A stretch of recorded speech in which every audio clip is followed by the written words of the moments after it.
এক্সের সাথে এতদিন পর এইভাবে দেখা হবে ভাবতেই পারিনি। আজ প্রায় 6 বছর পর দেখা। সকালে বাজার করে বাড়ি ফিরছিলাম। রাস্তার দিকে খেয়াল না করে ফোনের দিকে তাকিয়ে হাঁটছিলাম। ব্যাস, কোথা থেকে একটা বাইক এসে ধাক্কা মেরে চলে গেল।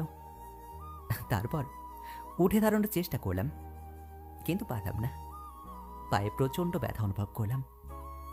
আমার এই অবস্থা দেখে আশেপাশের কিছু লোকজন জমা হয়ে আমাকে হাসপাতালে পাঠানোর ব্যবস্থা করল। পা পরীক্ষা করার পর বোঝা গেল আমার পাটা ভেঙে গেছে, পায়ে ব্যান্ডেজ করতে হবে। এই জন্য আমাকে অন্য একটা রুমে নিয়ে আসা হলো। 2 জন নার্স আর 1 জন ডক্টর ছিল। 3 জনই অবশ্য মেয়ে। পায়ে ব্যান্ডেজ করার পর ডাক্তার নার্সদের চলে যেতে বলল। নার্স 2 জন চলে যাওয়ার পর ডাক্তার তার মুখের থেকে মাস্কটা খুলল। আমি সেই ডাক্তারকে দেখে চমকে উঠলাম, কারণ সেই ডক্টর আর কেউ নয়, আমারই প্রাক্তন প্রেমিকা অনন্যা, যার সাথে আমি 6 বছর আগে ব্রেকআপ করেছিলাম। কিরে, তখন তো খুব বলেছিলি আমাকে নাকি তোর দরকার নেই। এখন তো আমি তোর পা ব্যান্ডেজ করে দিলাম। এটা একজন ডক্টরের কর্তব্য, আর আপনি আপনার কর্তব্য পালন করেছেন। আর তাছাড়া আপনাকে আমার কোনো দরকার নেই। ঠিক আছে, তাহলে আমি আর কোনো মেডিসিন লিখছি না। খোঁড়া হয়ে বাকি জীবনটা কাটিয়ে দিস। এমন করবে না ম্যাডাম, আমার বউ বাচ্চা আছে। আমি যদি খোঁড়া হয়ে যাই, ওদেরকে দেখবে? আমি কথাটা অনন্যার হাত ধরে বললাম। হাত ছাড়, তোর তো এখনো বিয়েই হয়নি, তাহলে বউ বাচ্চা আসলো কোথা থেকে? আমি ভবিষ্যতের কথা বলেছি বোন। এক লাথি দিয়ে তোর এই পাটাও ভেঙে দেব। আমাকে দেখে তোর বোন মনে হয়? জানি না ম্যাডাম, প্লিজ দয়া করে আপনি আমার পাটা ঠিক করে দিন। হ্যাঁ, তো করে যখন বলছিস তাহলে দিব। ধন্যবাদ। হুম। এরপর কয়েকদিন আমাকে হাসপাতালেই থাকতে হয়েছিল। এই কয়েকদিন খুব জ্বালিয়েছে অনন্যা। মেয়েটা আগেও আমাকে জ্বালাতন করতো, কিন্তু এখন তো সে একজন ডক্টর, তার ভেতরে পরিবর্তন দরকার। কিন্তু তার ছিটে ফোটাও নেই। আমি পায়ে ব্যান্ডেজ নিয়ে দোকানে এসে বসলাম।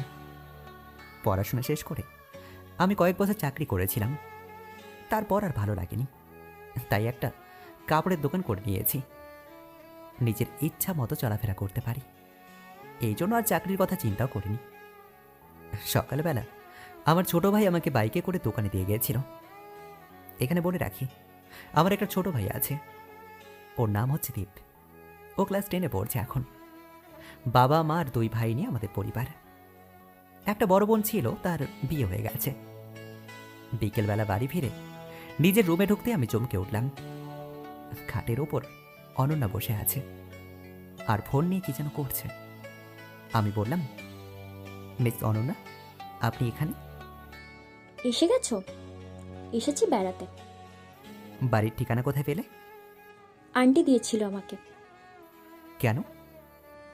তোমার পায়ের অবস্থা কেমন সেটা দেখার জন্য, এবং আমাকে প্রতিদিন আসতে বলেছে যতদিন না তোমার পা ঠিক হচ্ছে। মা বললো আর তুমি রাজি হয়ে গেলে? তুমি একজন ডক্টর, তোমার একটা লেভেল আছে। তুমি তো এখন সস্তা পার্সোনালিটির মানুষ নও। সমাজে তোমার এখন অনেক মূল্য, বুঝতে হবে তোমাকে। থামো, কত বছর পর দেখা, কোথায় একটু ভালো করে কথা বলবে, তা না জ্ঞান দিতে আসছে। শোনো, আমাদের ভেতর যা কিছু ছিল সব অতীত, এইসব নিয়ে একদম কথা বলবে না। আর এখন আমরা কেউ কাউকে চিনি না। যদি মা কিছু জানতে পারে না, তাহলে কিন্তু আমাকে খুব বকবে। মাকে খুব ভয় পাও? প্রচুর। আমাকে এখনো মারি। তাহলে একটু গল্প করি, কি বলো? মোটেও না, যাও তো এখন। তুমি অনেকক্ষণ ধরে আমার রুমে আছো। আর হ্যাঁ, আমাকে দেখতে আসার আর কোনো প্রয়োজন নেই। চুপচাপ বসে থাকো, নয়তো সবটা আন্টিকে বলে দেবো। আচ্ছা বলো, কিন্তু এতক্ষণ রুমে থাকলে মা কি মনে করবে? আমি ম্যানেজ করে নেব। বলো, তোমার প্রেম কেমন চলছে? প্রেম টেম করি না। প্রেমের বয়স আছে নাকি এখন? প্রেম করতে আবার বয়স লাগে নাকি? বুড়ো বয়সেও প্রেম করা যায়। তো পরবর্তী প্ল্যান কি? ব্যবসাটা আরেকটু বড় করব। ছোট ভাইকে ভালো একটা পজিশনে দাঁড় করাবো। নিজের ব্যাপারে কিছু ভেবেছো? কি ভাবো? ভালোই তো চলছে। তোমার কথা বলো। এই তো, স্বপ্ন ছিল ডাক্তার হব, এখন ডাক্তার হয়ে গেছি। বিয়ে কেন করছো না? একজনকে ভালোবাসি, আর তাকে বিয়ে করব কথা দিয়েছিলাম, তার অপেক্ষাতেই আছি। তুমি এখনো আগের মতোই আছো। আগে সেই সব ফালতু কথা মনে করে বসে আছো এখনো। কথাগুলো তোমার কাছে ফালতু মনে হলেও আমার কাছে অনেক দামি। নিজের খেয়াল রেখো, আসছি আমি। অনন্যা মন খারাপ করে চলে গেল। হ্যাঁ, রিলেশন থাকা অবস্থায় আমরা একে অপরকে কথা দিয়েছিলাম আমরা বিয়ে করব, কিন্তু সেই কথাটা আমি রাখতে পারবো না। কারণ সে এখন কোথায় আর আমি কোথায়। ওর বাবা ওর জন্য আমার থেকে শতগুণ ভালো ছেলে আশা করে অনন্যার জন্য। অনন্যার সাথে আমার যখন রিলেশন ছিল তখন অনন্যা ইন্টারমিডিয়েট প্রথম বর্ষের ছাত্রী, আর আমি অনার্স প্রথম বর্ষের ছাত্র। দুজনে একই কলেজে পড়তাম। প্রতিদিন দেখতে দেখতে অনন্যাকে আমার ভালো লেগেছে। একদিন সাহস করে প্রপোজও করি এবং ওর সাথে সাথে অ্যাকসেপ্ট করেছিল। পরের দিন ওর বান্ধবীর সাথে আমাকে পরিচয় করে দিয়েছিল। ওর সব বান্ধবীদের বলেছিল আমার দিকে যেন কেউ নজর না দেয়। তখনই বুঝেছিলাম ওর বাচ্চা আমার স্বভাবটা এখনো যায়নি। তাছাড়া বাবা মায়ের একমাত্র আদরের মেয়ে বলে কথা। রিলেশনের 2 বছর পর অনন্যা মেডিকেলে চান্স পায়। তারপর থেকে অনন্যা আমার প্রতি আরো বেশি আসক্ত হয়ে পড়ে। সারাক্ষণ ওর সঙ্গে কথা বলতে হতো, কারণ মেডিকেলে ভর্তি হওয়াতে আমাদের দূরত্ব বেড়ে গিয়েছিল। দেখা হতো না, কিন্তু কথা হতো। অনন্যা ধীরে ধীরে পড়াশোনা থেকে ছিটকে পড়ছিল। কারণটা ছিল শুধুই আমাদের রিলেশনশিপ। আর অনন্যার স্বপ্ন ছিল ও ডক্টর হবে। ওর কথা ভেবেই একদিন বিনা কারণে ওর সাথে ঝগড়া করে আমি ব্রেকআপ করে ফেলি। সমস্ত যোগাযোগ বন্ধ করে দিই। অনন্যাকে কখনো আমাদের বাড়ির আমি ঠিকানা দিইনি, কারণ কখন কি চলে আসে সেই জন্য। এরপর আর কখনো যোগাযোগও হয়নি। কিন্তু 6 বছর পর আবার ওর সঙ্গে দেখা হয়ে গেল।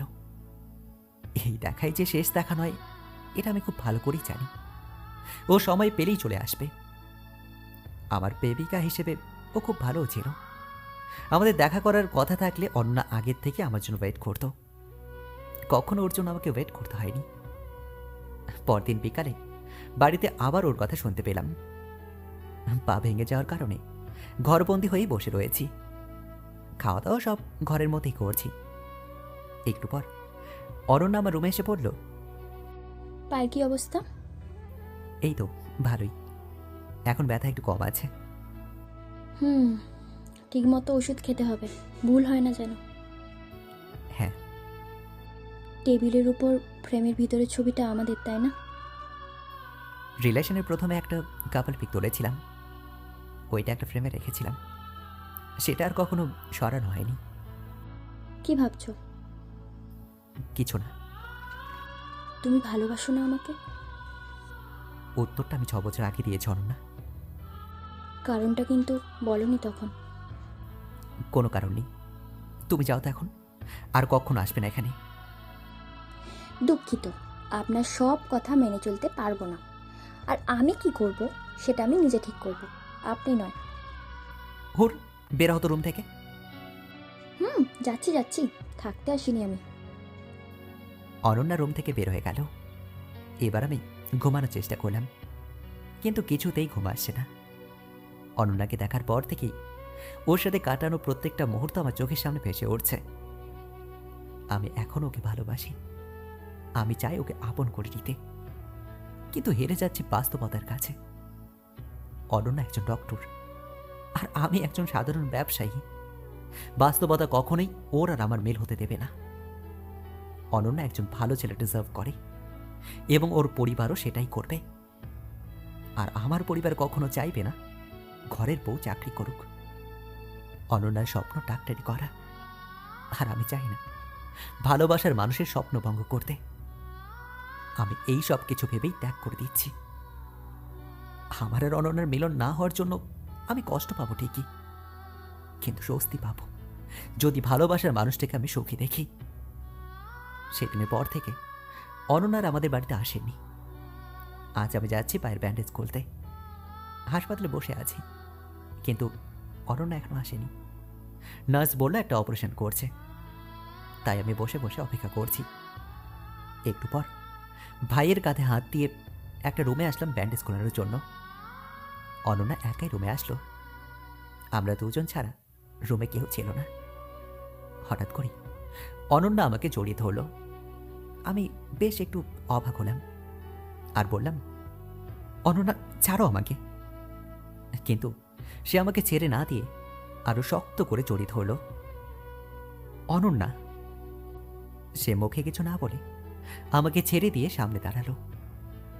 ওর চোখ থেকে জল গড়িয়ে পড়ছে।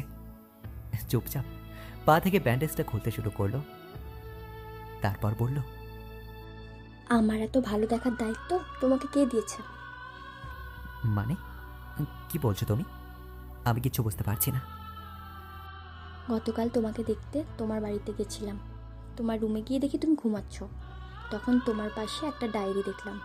তারপর ডায়েরির সব লেখা পড়েছি। এতই যখন ভালোবাসো আমাকে, তাহলে আমার থেকে দূরে থাকছো কেন অভি? কারণটা ডায়েরিতে লেখা ছিল, আর সবটা যেহেতু তুমি জেনেই গেছো, তাহলে আমার সঙ্গে আর মেলামেশা করতে এসো না। অভি, তোমাকে আপন করে পাওয়াও আমার একটা স্বপ্ন। সেটার কি হবে? সব স্বপ্ন পূরণ হয় না। 6 বছর পর আমাদের দেখা না হলে তোমার স্বপ্নটা যেমন অপূর্ণ থাকতো, তেমনই একটা দুর্ঘটনা ভেবে স্বপ্ন পড়ে যাও। এতে দুজনেরই ভালো। কিন্তু আমি পারবো না। 6 বছর আগে তুমি ছেড়ে আসার পর অনেক কষ্ট পেয়েছি। আর কষ্ট নিতে পারবো না। তুমি আমাকে যেভাবে রাখবে আমি সেভাবেই থাকবো। প্লিজ আমাকে নিজের করে নাও। এটা হয় না। তোমার ভালোবাসার দিব্যি। এবার আমাকে ছেড়ে গেলে আমি পৃথিবী ছেড়ে চলে যাব। অনন্যা, বোঝার চেষ্টা করো প্লিজ। তুমি নিজে আগে বোঝো। ওকে, যাও। তোমার বাবাকে গিয়ে বলো তুমি আমাকে ভালোবাসো এবং বিয়ে করতে চাও, আর আমাদের বাড়িতে বিয়ে প্রস্তাব পাঠাতে বলো। ঠিক আছে, আমি বাবাকে বলবো সবটা। আর এখনই তুমি নিজে নিজে হাঁটবে না। আমি দীপকে ডেকে দিচ্ছি, ওর কাঁধে ভর করে হাঁটবে কিছুক্ষণ। আপনি যা বলবেন তাই হবে। ভালো ছেলে। অতঃপর অনন্যা দীপকে ডেকে নিয়ে আসলো। দীপের কাঁধে ভর করে হাসপাতাল থেকে বাইরে আসলাম। ও বাইকে করে আমাকে বাড়ি নিয়ে আসলো। আজ রবিবার, ছুটির দিন, তাই আমরা বাড়িতে বসে আছি। দুই ভাই মিলে বসে টিভি দেখছি। হঠাৎ খেয়াল করলাম অনন্যা ওর বাবা আসে আমাদের বাড়িতে। ওনাদের সোফাতে বসতে দিলাম আর দীপকে বললাম বা আমাকে ডেকে আনতে। দীপ রুম থেকে বের হয়ে গিয়ে বা আমাকে ডেকে নিয়ে আসলো। মোটামুটি কুশল বিনিময় করার পর অনন্যার বাবা বলল, আসলে আমি আপনার কাছে আমার মেয়ের বিয়ের সম্বন্ধ নিয়ে এসেছি। অনন্যা আর চয়ন একে অপরকে খুব ভালোবাসে। আমি ভাবছি ওদের 4 হাত এক করে দিতে। আপনারা কি বলেন? আমরা আর কি বলবো, যেহেতু ওরা একে অপরকে ভালোবাসে, এতে আর আমরা অমত করি কিভাবে? তাহলে শুভ কাজটা তাড়াতাড়ি সেরে ফেলতে হয়, কি বলেন? হুম। তোমরা দুজন আলাদা করে গিয়ে একটু কথা বলো, আমরা বড় একটু কথা বলি। আমি বাইরে আসার জন্য পা বাড়ালাম। অনন্যা আমার পিছু পিছু আসলো। বেশ কিছু সময় চুপ থাকার পর অনন্যা বলল, মহাশয়, পুরনো প্রেম কি আবার নতুন করে শুরু করা যায়? ভাবছি কি ভাবছো? পুরনো প্রেম আর নতুন করে যাকে তুলব না, মানে কি? পুরনো থেকে আবার নতুন প্রেমে শুরু করব। কিভাবে? আমি হাঁটু গেড়ে অনন্যার সামনে বসলাম। তারপর ওর হাত নিজের হাতে নিয়ে বললাম, তোমার ভালো থাকার কারণ হতে চাই, তোমার সব দুঃখ ভাগ করে নিতে চাই, তোমার সঙ্গে মৃত্যু পর্যন্ত থাকতে চাই। পাবো কি আমি সেই সুযোগটা? অনন্যা আমাকে শক্ত করে জড়িয়ে ধরে ছোট্ট করে বলল, মহাশয়, পাবেন।